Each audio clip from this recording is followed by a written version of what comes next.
listening to Stories from Real Life, a podcast by engaging storytellers for engaged story listeners. Here's your host, author and journalist, Melvin E. Edwards.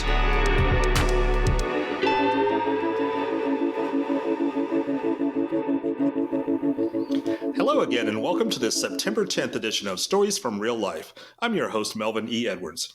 Let's find out about today's guest, Dr. Karen Swallow Pryor. In today's episode of Stories from Real Life with Melvin E. Edwards, we feature Dr. Karen Swallow Pryor.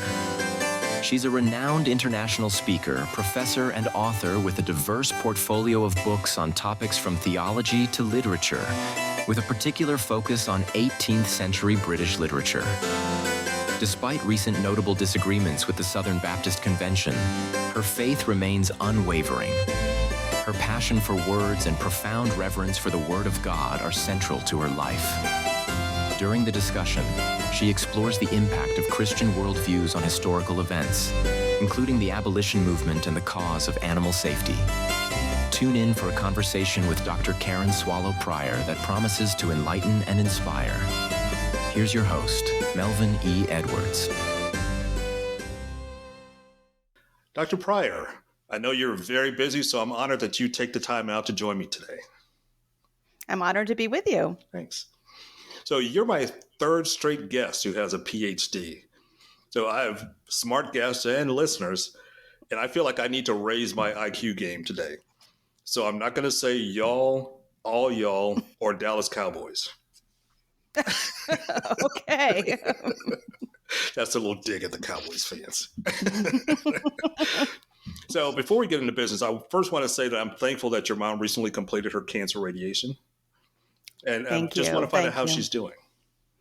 Yeah, she's really doing well. The radiation was entirely preventative because they believe the surgery she had removed all the cancer. But radiation takes its toll, and she's 88. So she's been resting a lot and is recovering. But we're really very thankful overall. Oh, good. Good to hear that. So I know you've been traveling a lot this month. So where in the world is Karen Pryor today? I am recording this podcast from my home in Central Virginia, nestled in the foothills of the Blue Ridge Mountains. Nice. My son lives in Virginia. He lives in Northern Virginia. Oh, I'm sorry. No. I'm a country girl, so Northern Virginia is like a different state. It's definitely different from Central and Southern Virginia.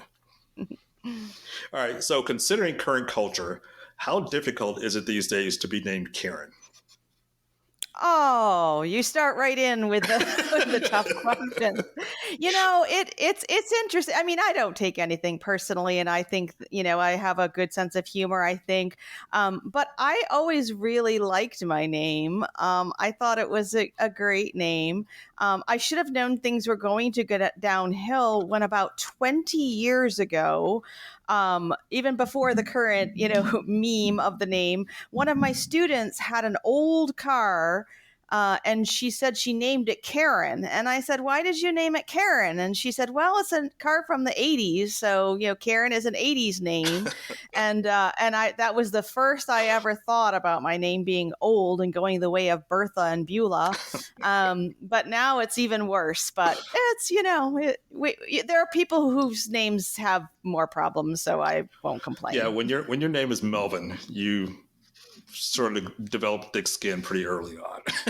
Yeah, there you go. All right, so I was thinking more of John. All right, all the Johns out there, no offense. All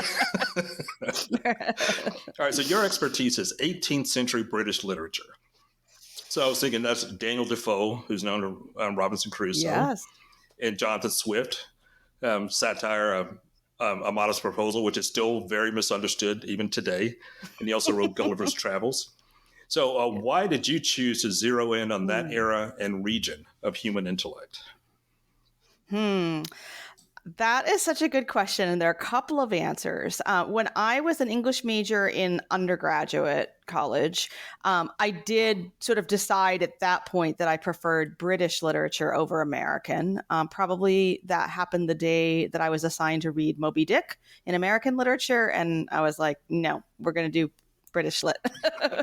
And then when I went into my PhD program, I was taking a lot of British literature courses in different eras across the centuries. And I think the real answer is simply that it was my 18th century English literature professor who took an interest in me, who was kind in a not very kind environment, and reached out to me. And so I admired him as a person. He sort of mentored me, and so that probably is the biggest answer. But I really, in addition to that, I love satire. I love the moral didacticism of someone like Defoe and the brilliance of someone like Swift. And so that century is so pivotal in our own, in our own moment in terms of like the modern era reaching what it is, that there's so much that interests me. But then there was that personal connection with a professor that I admired and invested in me. That's really interesting. And you're a Christian, a very well-known Christian. So the intersection that I see between Christianity and intellectualism sometimes can be a dangerous intersection, we'll call it.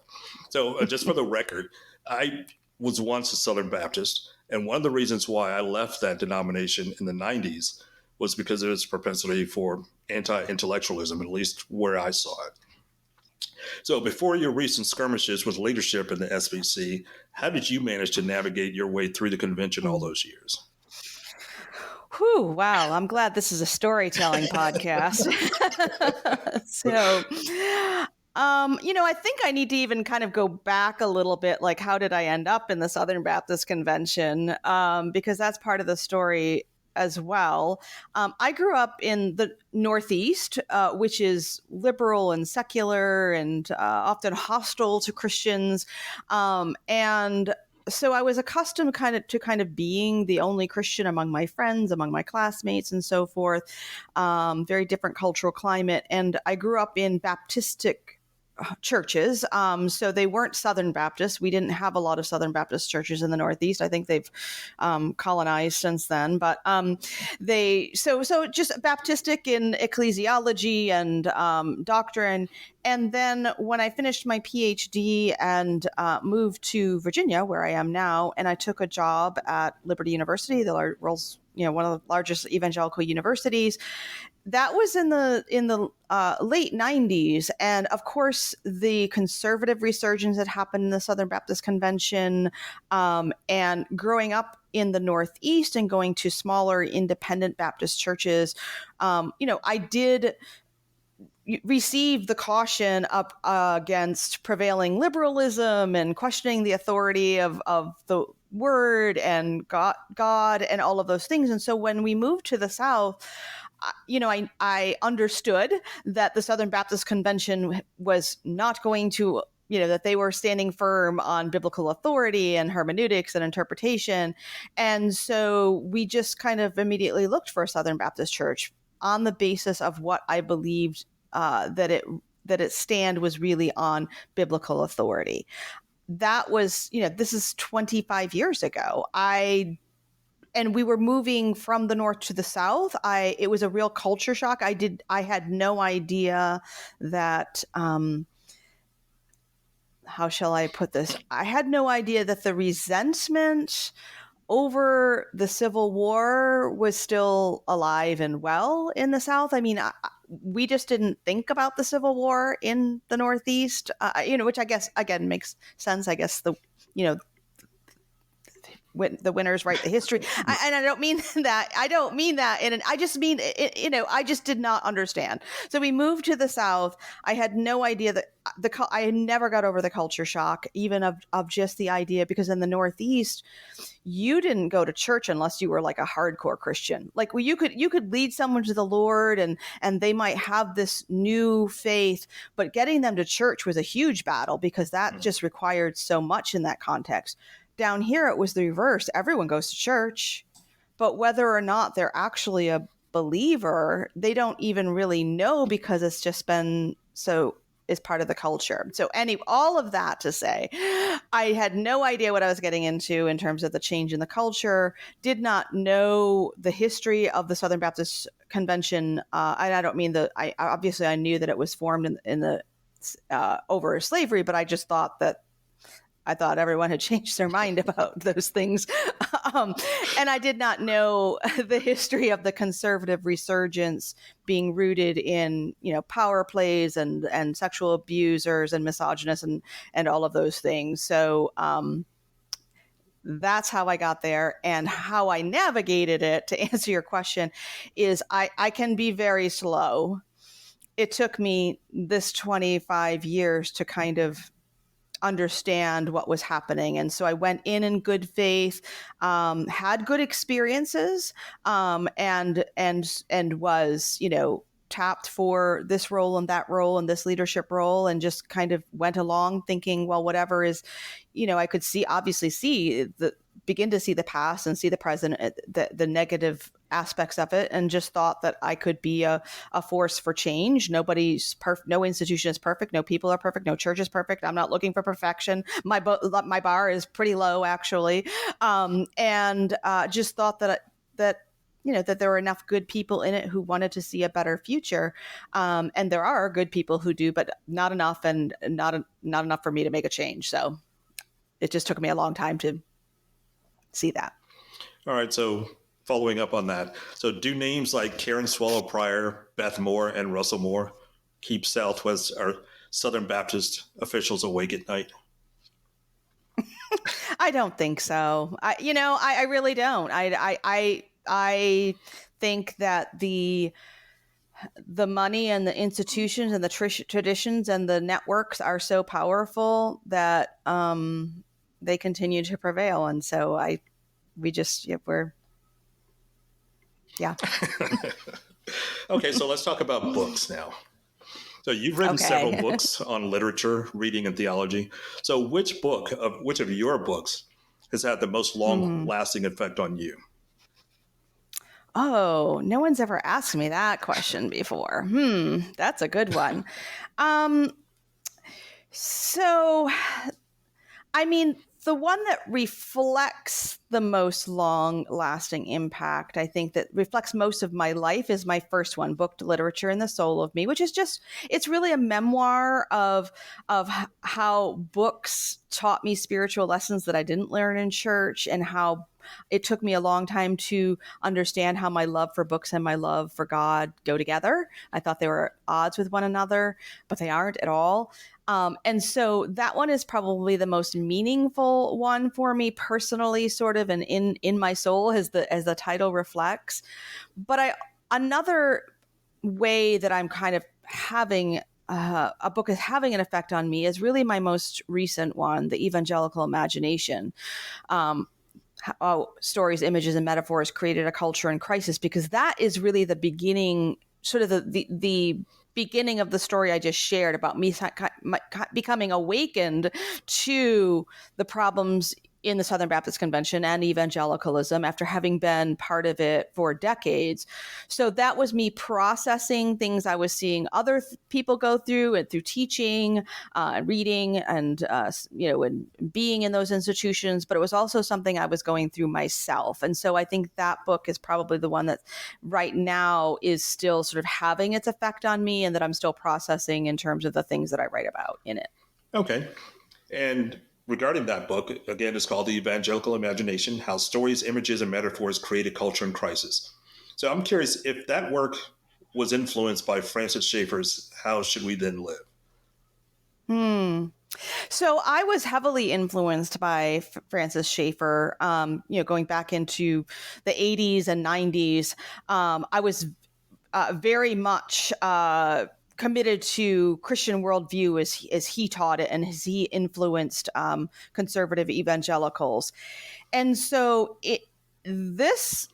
so in a sense it is, but this book is also me sort of expressing my understanding that Christian worldview is more of it is an intellectual, cerebral, conscious, cognitive approach to the faith, which I love because I love that stuff.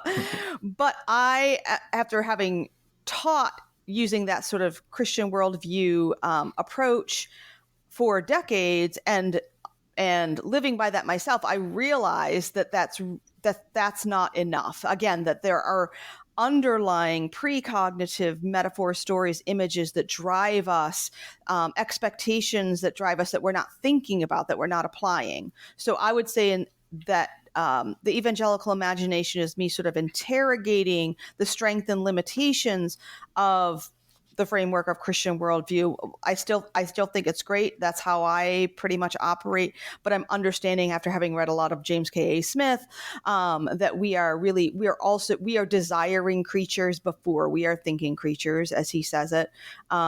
And that we are more than heads on sticks, and that we are absorbed into the stories and metaphors and images of our communities and our cultures.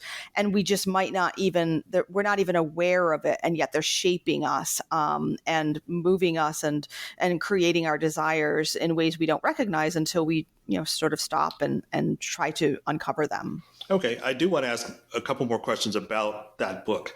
But before I do, and in preparing for this interview, I was thinking, sort of making my own personal connections to this topic. And one of the books that came to mind is sitting on my bookshelf that I read quite a while ago, Habits of the Mind. I don't know if you've ever read that. James W. Sire. And the subtitle is I have not. Intellectual Life as a Christian Calling. I would highly recommend this one. Okay. I have a couple of his books, but not that one. I am not even familiar with that one. I'm going to look it up. The title sounds exactly like what I'm talking about. Yes, exactly. So how does, first of all, the evangelical imagination, how does that relate to a deeper understanding of the Bible? That is a great question, because obviously the Bible is, it is a story, right? It's a grand story. It tells the story, it's God's story, but it also tells the story of peoples and communities and different cultures, from the Hebrews to the Jews to the early Christians.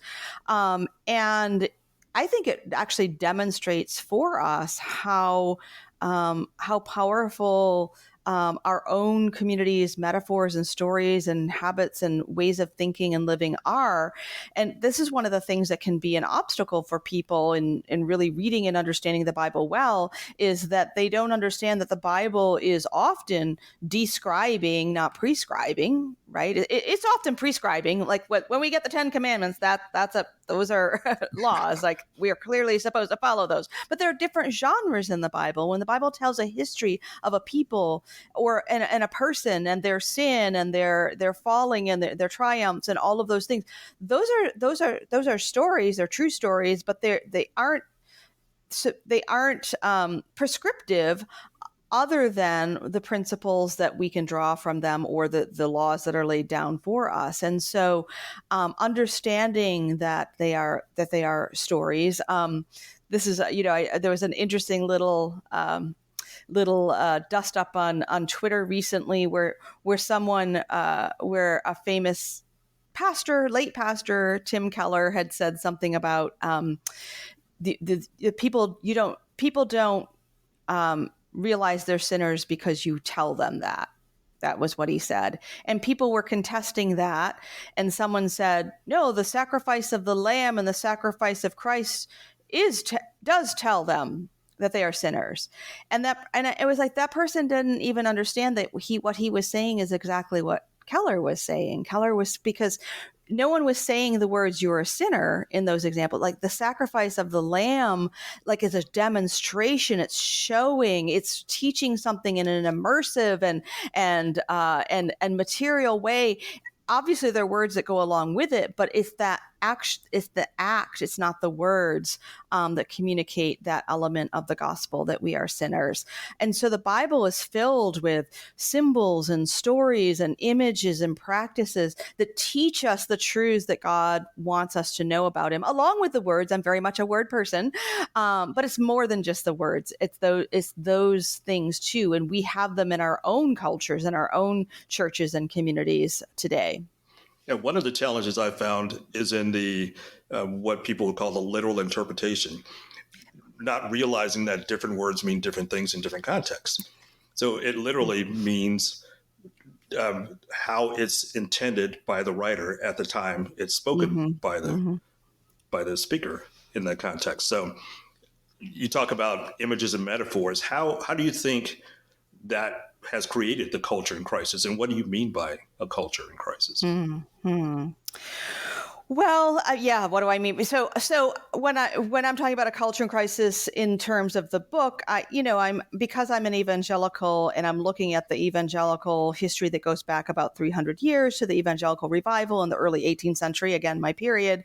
I'm seeing that 300 years later, we have reached a crisis, the crisis is that people, first of all, don't even know what evangelicalism means. They think that it means what the headline writers say. They reject it or contest it or don't like it anymore, or they co-opted it. In fact, I saw someone say, for example, that the first principle of evangelicals is to be pro-life. Well, I'm pro-life, and I think the Bible teaches us to be pro-life, but the evangelical movement had nothing to do with that until fairly recently. 300 years ago, they weren't even thinking about that. So we don't know our history.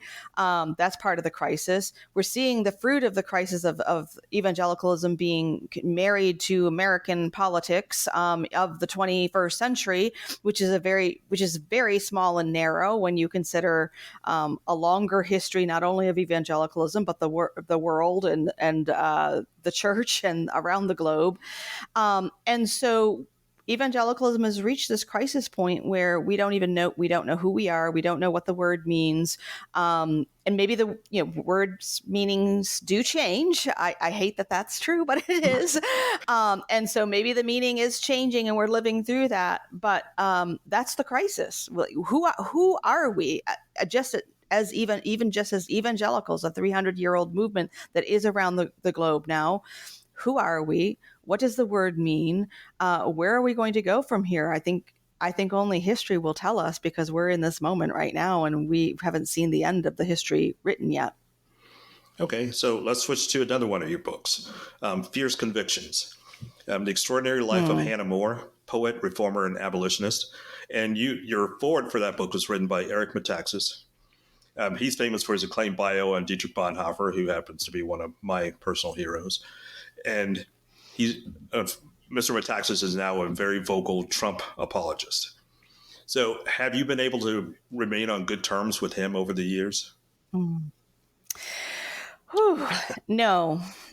Unfortunately, no. And but I think that's a story that many of us share. We're living in our own, we are seeing relationships severed and divided. I did try to maintain a relationship for a while, along with some others, and sort of to do an intervention and see what was happening there. But I don't know what happened. I don't know why that wasn't possible. But again, I think he's sort of an example writ large of what many of us, I think probably all of us, are seeing happening to at least to some members of our family and friends who, and again, I'm a person who I can tolerate a wide range of disagreements.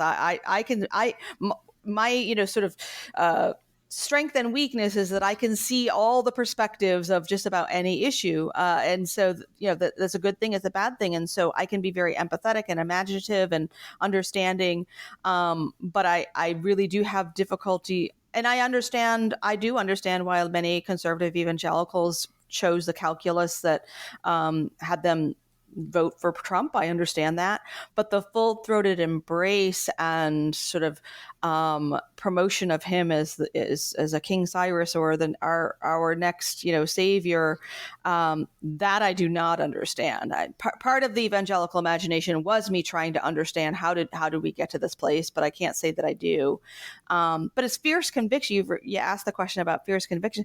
That's based on my doctoral dissertation that I did on Hannah More. It's different, but it's for a popular audience. But that's where I discovered my roots as an evangelical, because it was Hannah More and Wilberforce, her best buddy William Wilberforce, and other evangelicals of their time in the middle to later 18th century, who they were evangelicals. They embraced that identity. They helped form what it means to be an evangelical, and they were abolitionists, they were social reformers. Hannah More helped people to read from the lower classes to the high. She wrote treatises and tracts for every class of people. She was a literary artist. She bridged many different divides, and so she was just an inspiring figure among many of that time who were evangelical, and that's the heritage that I wanted to reclaim and wanted to embrace. But again, the crisis now is, I think, we may be at a turning point and at a break from the past. That's what happens throughout history, and we may be there now. Okay. One thing I learned while preparing for this interview that I had never realized before, Hannah More and William Wilberforce, I also have a bio of him here on my bookshelf, how they were sort of the foundation for the animal rights movement. Yes, a lot of evangelicals don't know that. Now, they would not have used the term rights. They would use care or welfare. But Wilberforce was one of the founders of what was then the Royal Society for the Prevention of Cruelty to Animals. I think maybe the Royal came later. But yes, they had a widespread sort of holistic, integrated view of what it means to be a benevolent person, a person of goodwill toward all others, and to try to eliminate needless harm and suffering for everyone, whether it was a child laborer or an enslaved person or an animal or women or men. And so this was just one issue across a whole range that they saw as part of sort of one seamless cloth of what it meant to be a Christian trying to integrate biblical principles into the entire world around them. And so, yes, that's part of our heritage as evangelicals as well. Yeah, for my listeners who aren't familiar with the name Wilberforce, and he was British, and he was the inspiration behind ending the slave trade in Britain, and an inspiration to later on to the United States for the anti-slavery abolitionist movement. So just want to encourage you to learn about him if you don't already know about him. So let's go on to the next question. You talk a lot about nuance in your public speaking engagements. So how do you measure nuance in language, and where does it cross a line into compromise? Yeah, that is a very good question. So I think that there are clearly principles, commandments, laws from the Bible that tell us what is right, what is wrong, what we can tolerate within the church and what we can't. And yet we are messy human beings living in changing cultures and times. And we are also creatures who use language and words that, again, change meaning. We speak different languages. I don't know how many languages there are in the world right now. But even the Bible is not written in our own language that we are speaking, not originally. And so almost all of our life is a translation, right? It's a translation. If you read a translation of a literary work, it's written in one language and you read it in your own language. And if you happen to know both languages, you know that there are different ways to translate that.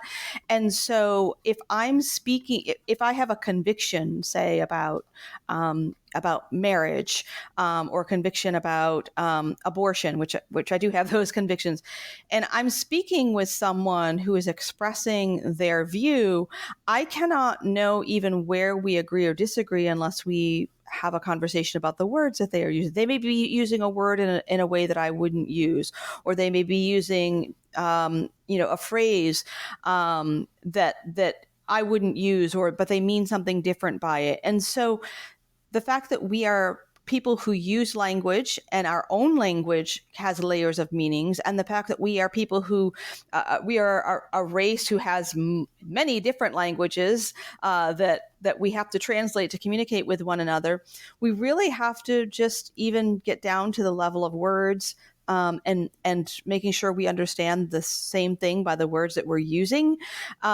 before we can know whether we agree or disagree. So just that's sort of just a given for me.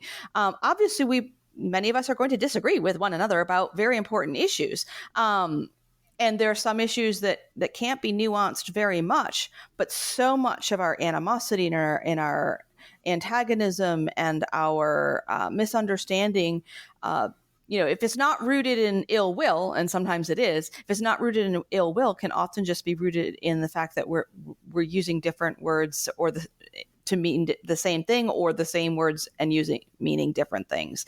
So that's a requirement for nuance in itself. Okay, so on the opposite end of nuance, I would say would be black and white thinking. So is there any real risk to that type of certainty in one's perspective? I think there are a lot of risks. I mean, I think there are a couple of things maybe most of us should and could stake our lives on and stake our eternal destiny on. But and we have within the church, we have creeds, and we can agree that we believe in these creeds or that we don't, and we can agree that we believe in the words of the Bible or don't. But beyond that, there is all we can do as human beings, and we should do it, is to honestly attempt our best understanding, not in isolation, but our best understanding within the best community that we can find, the most trustworthy community that we can find. And again, I'm speaking as a Christian, but even if you're not a religious person, you have to do the same thing in your own intellectual or academic communities, and to try to strive for the best understanding with the humility that that's what it is, that it is my best understanding, and other people might have a different best understanding, but we are just simply obligated to live by our own best understanding and to keep seeking to better that best understanding. Okay, so a little bit out of left field on the follow-up. So are the Lord of the Rings readers the lords of failed nuance? Oh, yeah. So this has been a topic of discussion of late. It does seem so. And well, although I would say, again, I do want to put it out there, I'm not a big Lord of the Rings fan or Tolkien fan. I actually dislike fantasy for the reasons that we're talking about, actually, that fantasy tends to lack nuance. Now, some out there I'm sure does, but it's still, it traffics in ideals and black and whites. I mean, even Star Wars is a romance. It's like, you got the black suited people and the white suit. I have spent a long, the white suited people. Cowboy westerns are, black hat, white hat. I mean, things are in black and white in romances and fantasy, generally speaking. And then when you take the Lord of the Rings, the people who love the books tell me that the books are much more complicated and nuanced than the films. So if people are just really trafficking in the films and the memes, I think that they are lacking in nuance. But I would say the same thing about Jane Austen, whom I adore, that people who watch the movies and have not read the books have a complete misunderstanding of what the books are about, because the books are not romances, but the movies are. Okay. So could it discourage young people from doing the kind of reading that you want to see if they worry that their motives might be interpreted incorrectly? Yeah, I don't.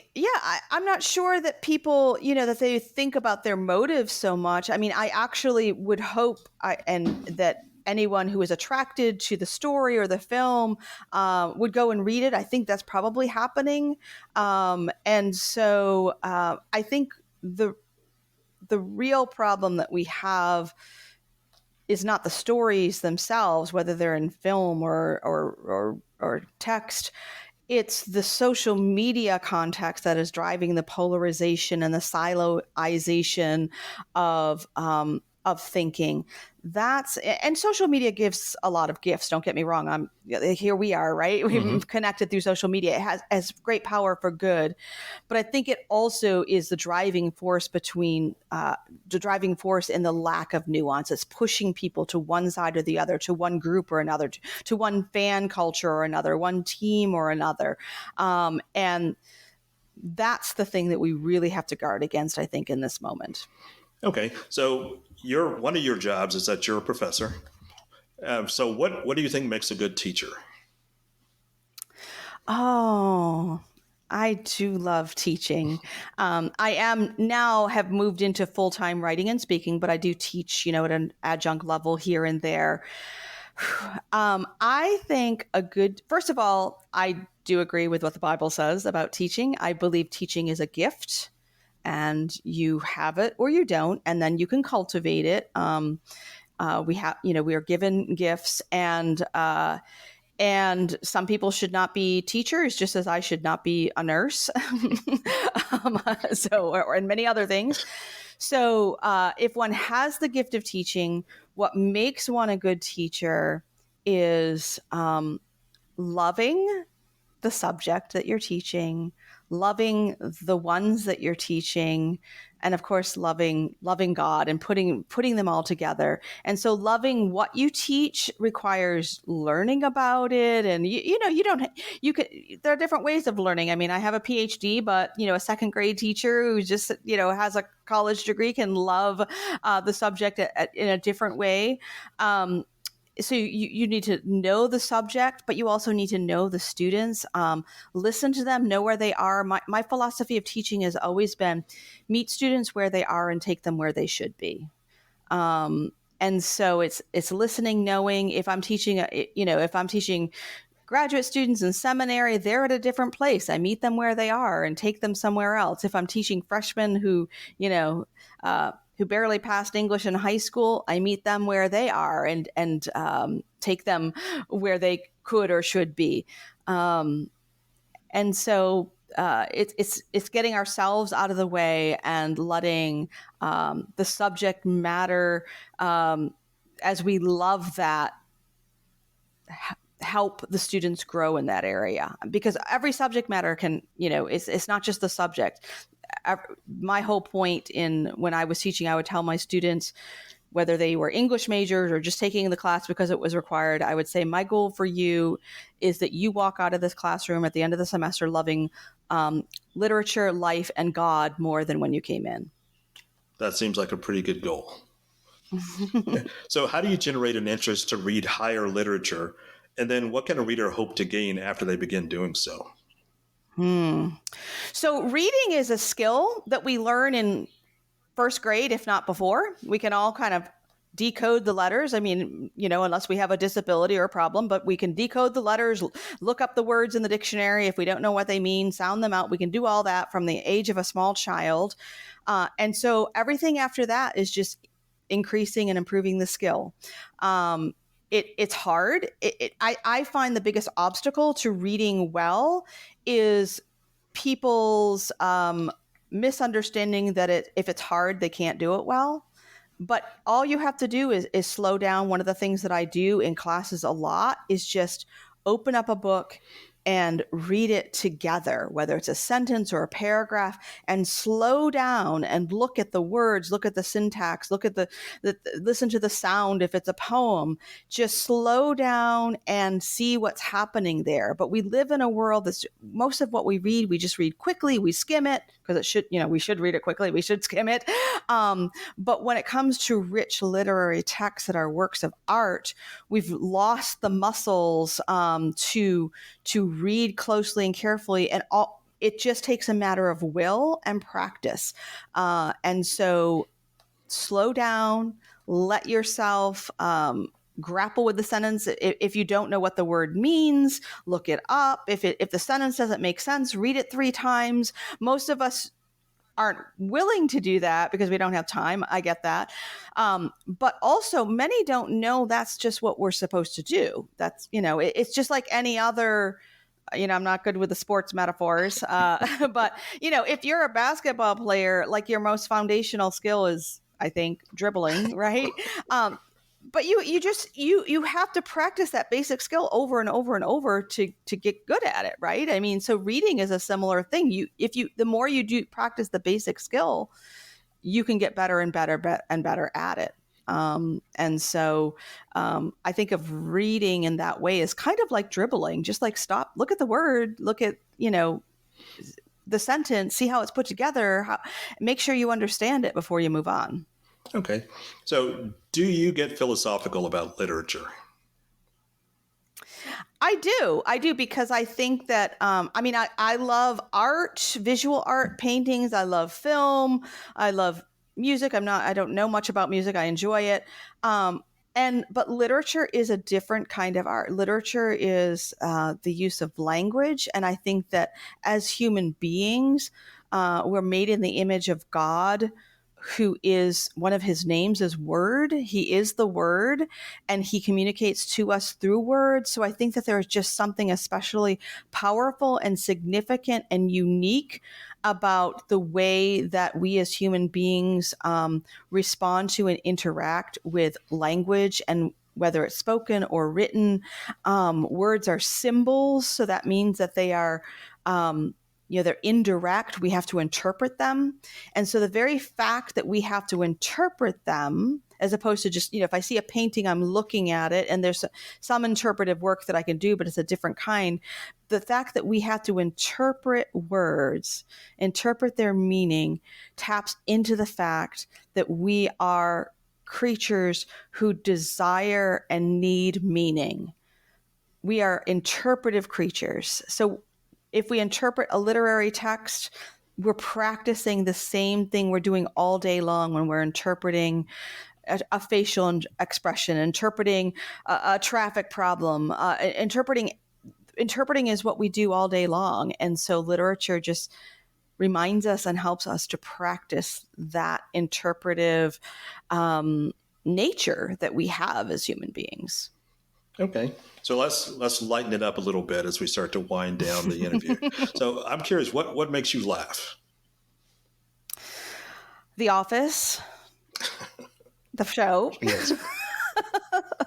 I watch it over and over, so it just makes me laugh a lot. I think it's so funny. I would love to be like, I've never wanted to, like, I just wish I could be a fly in the wall in the writer's room in that show, because it's so well written.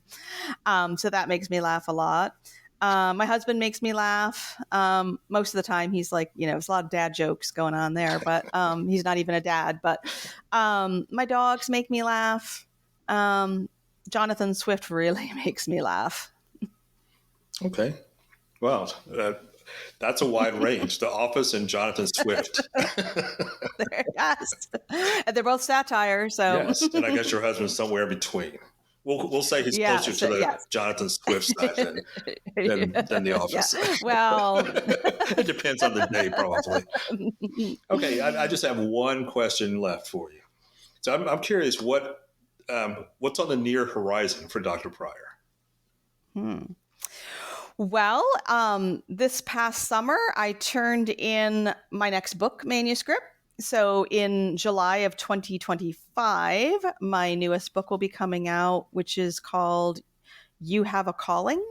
And it's about finding your calling and your vocation, which I argue, which is messy for a lot of people. We have a lot of different views about what this means. And I try to, clarify them and show that we're all called to pursue the true, the good, and the beautiful. And if we do that, we'll find our true calling.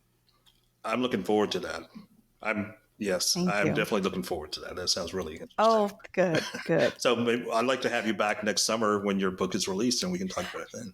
Absolutely. I'll make sure you get a copy, advance copy, and we'll come on and talk about that. That would be lovely. Great. All right. My guest this week has been Dr. Karen Swallow Pryor. Karen, thank you so much for being here and sharing your stories again. I appreciate your time. I know you've been very busy. It's been a real pleasure to have you here today. Thank you for having me. So if you're new here, please subscribe and follow the podcast so you never miss an episode. And also please share it with a friend. I'd greatly appreciate it. That's it for this week's episode of Stories from Real Life.